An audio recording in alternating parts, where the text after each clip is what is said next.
You ever look at a voting map and just wonder why the districts are shaped so weirdly? Some of them are just bizarre. Well, those lines aren't random. Nope. They're often the result of one of the most powerful and, controversial forces in politics, gerrymandering. So let's dive in and see how just drawing a line on a map can completely change who holds power.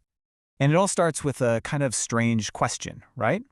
What on earth does a salamander have to do with American politics?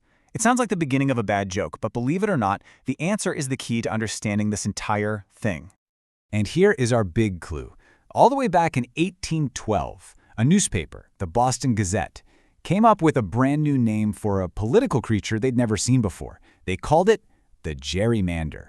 It was this mashup of a politician's name and a monster, and wow, did it stick. So where did this monster even get its name? Well, it all kicked off with the now famous political cartoon. Okay, first, let's just get the official definition out of the way. Gerrymandering is the process of manipulating, of deliberately drawing voting district boundaries to give one party or group an advantage. The key thing to get here is that it's not about creating logical neighborhoods or communities. It's all about engineering a very specific political outcome. And this story is just perfect. The governor of Massachusetts back then was a guy named Elbridge Gerry. His party redrew the state's Senate districts into these incredibly long, twisted shapes, all to help them win more seats. A cartoonist took one look at a particularly weird-looking district, thought it looked like a salamander, and bam, he combined the governor's name, Gerry, with salamander. And that's how the gerrymander was born. So, this doesn't just happen out of the blue. There's a whole process that allows these maps to be redrawn. And it all starts with one single event that happens on a regular schedule. So it all kicks off with the U.S. Census, right? That thing that happens every 10 years to count everybody in the country. Based on those population numbers, Congress figures out how many seats each state gets in the House of Representatives. And then, and this is the really crucial moment, it's usually the political parties in power at the state level who get to draw the new lines.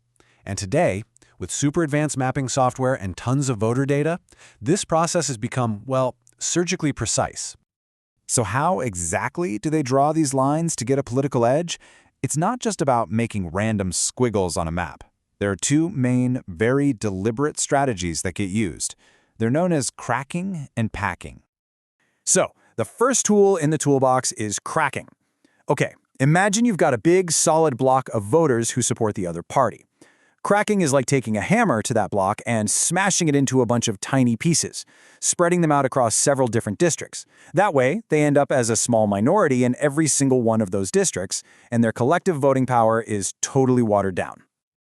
Now, the other side of that coin is packing. Instead of spreading the opposition out, you do the exact opposite. You cram as many of their voters as you possibly can into just one or maybe two districts. Now sure, they'll win those districts by a landslide, but what you've done is you've wasted all their extra votes in one place, which leaves all the surrounding districts much easier for your party to win. So when you put them side by side like this, you really see the game, right? Cracking makes sure the other side loses everywhere, but just by a little bit. Packing lets them have one massive win, so that they lose pretty much everywhere else. Either way, both methods are designed to create a map where one party can win way more seats, sometimes even if they get fewer votes overall. Okay, so we get the how, but what about the so what? What are the real-world consequences of drawing maps like this? Let's start with the big one, the impact on political power itself. Well, the most direct effect, obviously, is that it can lock one party into power for years, sometimes even when they don't have the support of the majority of voters statewide. It also creates these safe seats for politicians already in office, which shields them from any real competition and leads to less competitive elections. And sometimes the goal is actually to draw districts that give a specific minority group a better chance of electing a representative of their own, which is a really complex issue that often ends up in court.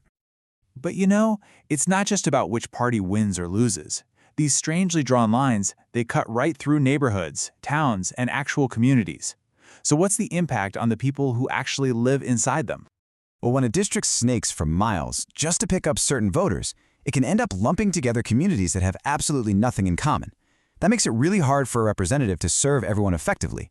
And it can make people feel like their vote just doesn't matter, which can lead to lower voter turnout and this general feeling of, disillusionment with the whole process. Why would you bother voting if the outcome feels like it was decided before you even showed up? And all of this brings us right to the heart of the debate. It's this fundamental tension between political strategy on one side and the basic principles of democracy on the other. At the end of the day, it's really just a question of fairness. And so we're left with this central dilemma. Drawing districts is always going to be political to some degree, but when does it cross a line? Where is that boundary between an acceptable party strategy and an unfair manipulation of democracy itself? That's the huge fundamental question at the heart of the entire gerrymandering debate.